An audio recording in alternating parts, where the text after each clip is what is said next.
Buenos días. Vamos a desarrollar un pequeño tema basado en un debate que se dio en el propio canal, unas preguntas que nos hicieron, y es acerca de la Guardia Nacional y la militarización de México. Hay un artículo mío que anduvo circulando en las redes ya hace meses, hace creo que unos 5 o 6 meses, en que yo explicaba la necesidad de la Guardia Nacional y no verla como un proceso de mayor militarización del país. Los que estén interesados en el artículo, le voy a dar mi correo, me escriben y se los puedo compartir para continuar los debates. Mi correo es Orión-medio 1966-medio otra vez 2012 @hotmail.com.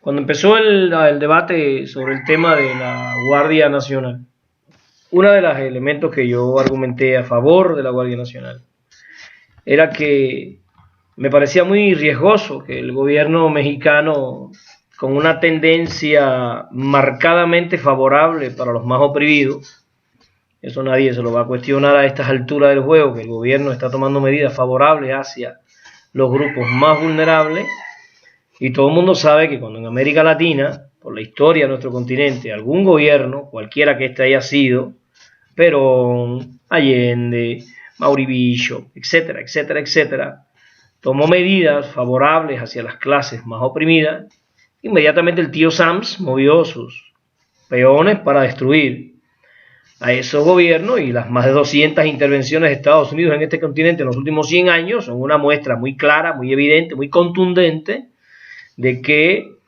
los Estados Unidos no se quedan quietos cuando alguno de los países nuestros desarrolla una política proteccionista hacia sus recursos naturales, porque evidentemente ellos consideran que los recursos naturales de este continente les pertenecen y tienen que estar a su servicio y a su disposición. Entonces yo decía, es muy peligroso que un gobierno con una pequeña tendencia centro-izquierda, no voy a decir izquierda, porque el gobierno de AMLO no es de izquierda, AMLO no es de izquierda, es un demócrata con una tendencia centro-izquierda, es una persona con una ética transparente que está en contra de la corrupción. Ya eso es ganancia para la situación en la que estaba México, ya eso es muy bueno. Pero yo decía, es muy peligroso que se pretendan hacer tantas cosas a favor de los humildes, de los desposeídos, de los ninguneados, como nos llama Eduardo Galeano, y no tengamos alguna fuerza militar que sostenga los procesos de la cuarta transformación. Lo que acaba de ocurrir en Bolivia demuestra claramente la razón que tenemos al decir esta cosa. Un gobierno favorable al pueblo, que no garantice unas fuerzas armadas, un ejército que sostenga esas transformaciones, en cualquier momento puede ser traicionado por el ejército, porque los ejércitos en América Latina fueron entrenados en la Escuela de las Américas, son ejércitos plegados a los intereses y las órdenes de los generales norteamericanos. Y aquí puede que la gente tenga dudas, pero si uno estudia la historia, la primera hipótesis fuerte que aparece es que todo lo que está ocurriendo en Bolivia está siendo manejado desde la Embajada de los Estados Unidos y desde los intereses de los Estados Unidos, y que esos militares responden a los intereses del gobierno de los Estados Unidos de Norteamérica. Entonces, nosotros veíamos la Guardia Nacional con dos elementos fundamentales que la hacían una necesidad histórica. Primero, el hecho de tener una fuerza que respondiera a los intereses de la cuarta transformación. Eso era en primer lugar. En segundo lugar, crear una fuerza que no tuviera las contaminaciones históricas del ejército mexicano. Cuando digo contaminaciones históricas del ejército mexicano, estoy hablando de los últimos 30 años en los que, como hemos visto, las direcciones fundamentales del gobierno y del ejército han estado coludidas con el narcotráfico. Porque sabemos, hay una conferencia de Atilio Borón, donde Atilio Borón explica que un sujeto de un alto cargo en los Estados Unidos le confesó que las guerras del narco en México no eran otra cosa que las guerras y las disputas entre la CIA y la DEA para ver quién controlaba el narcotráfico. Alguien puede pensar, bueno, ese señor Atilio Borón está soñando, está diciendo barbaridades.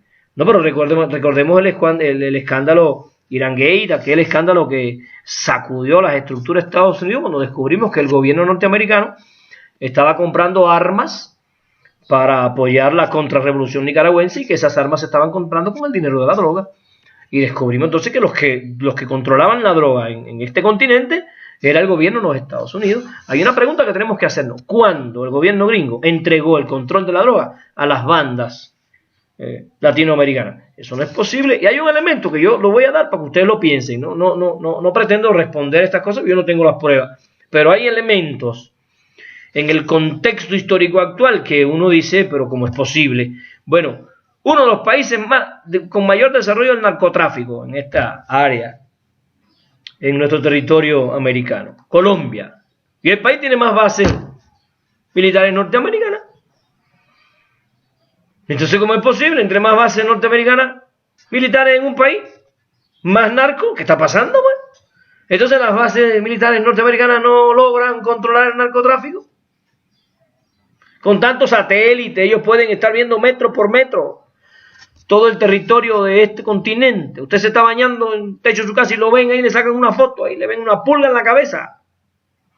Me van a decir a mí, van a decirle aquí al pueblo que ellos no tienen información, que ellos no saben, que no conocen, que son incapturables, que son como el zorro, que salen y desaparecen. Eso es mentira, eso es falso. Aquí no se mueve un celular en este mundo sin que ellos puedan ubicar dónde está, sin que ellos puedan escuchar las llamadas. Ellos son capaces de escuchar y de ver a través de tu computadora, de tu televisor. Todo eso está montado ya. Entonces nos vienen y nos dicen que el narco es algo incontrolado. No, el narco en este continente tiene dos funciones fundamentales. Una de las funciones es garantizar la venta de armas, que es un negocio intocable en los Estados Unidos. Mientras todas estas guerras estén, va a haber un mercado de armas importante que garantiza que la industria puntera de los Estados Unidos, la industria armamentista, tenga donde vender sus productos. Y lo otro es una justificación para militarizar el continente, porque ya no está el famoso campo socialista, que era la justificación del siglo pasado, del siglo XX, militarizaba el continente en función de la guerra contra el comunismo, y eso no está. Ya no está el campo socialista, ya no está el CAME, ya eso no existe. Entonces, ¿cuál es la justificación? El narcotráfico, el terrorismo que inventaron ellos.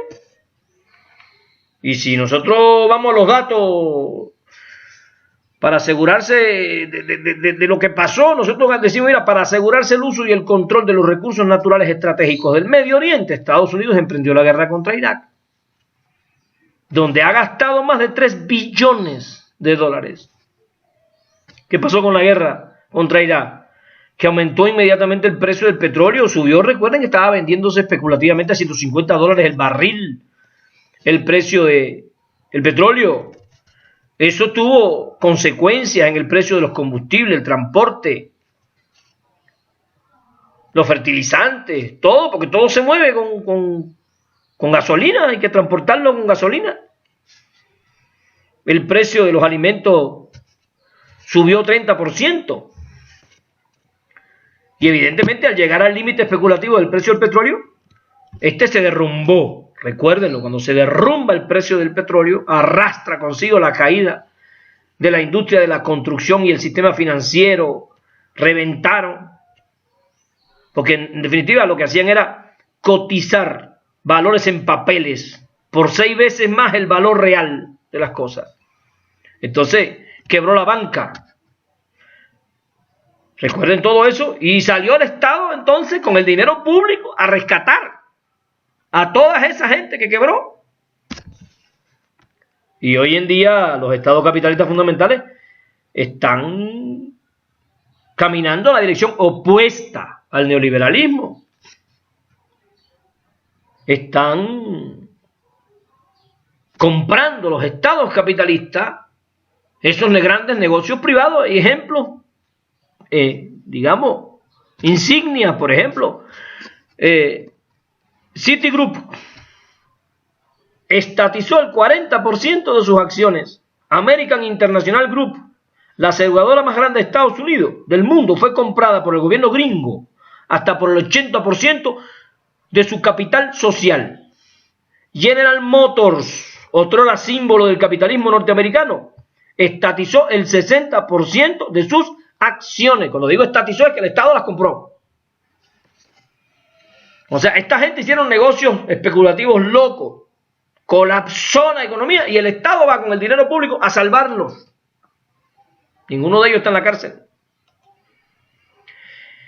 Y esta gente que hacen esto frente a nuestros ojos, están ellos adoptando una política contraria totalmente a la ideología neoliberal que nos vendieron en los últimos 30 años.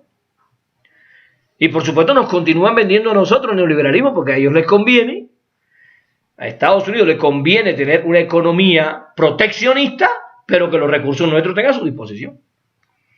A ellos les conviene proteger su economía, pero que nosotros no protejamos la nuestra. Nosotros vengan aquí, compren lo que quieran, traigan sus productos y véndanlos aquí. Eso es lo que ellos quisieran. Que nosotros fuéramos lo que hemos sido a lo largo de la historia. Entonces, es muy peligroso cuando el presidente mexicano empieza a adoptar una postura nacionalista, proteccionista, que lo hagamos sin tener una fuerza militar que en un momento determinado pueda defender la institucionalidad de este proceso. Y en medio de esta disputa histórica se levantan algunos elementos de izquierda. ¡Ay, AMLO está militarizando el país! ¡AMLO es más de lo mismo! Porque no se entiende el conjunto total del fenómeno que estamos asumiendo. Y entonces tenemos a la izquierda dándole golpe a la piñata.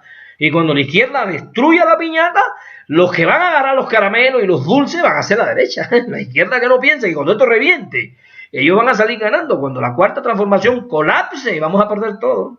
Y van a ganar solo los de la derecha, el PRI y el PAN. Entonces yo considero que es importante que empecemos a darnos cuenta que si esto no es un gobierno que satisface todas las expectativas que una izquierda pueda tener, al menos tenemos que reconocer que es el mejor gobierno que en este momento histórico podemos construir en este país. Porque lo que había en la alacena para escoger era Mitt, Anaya y AMLO. Y ahí no había ni siquiera comparación posible.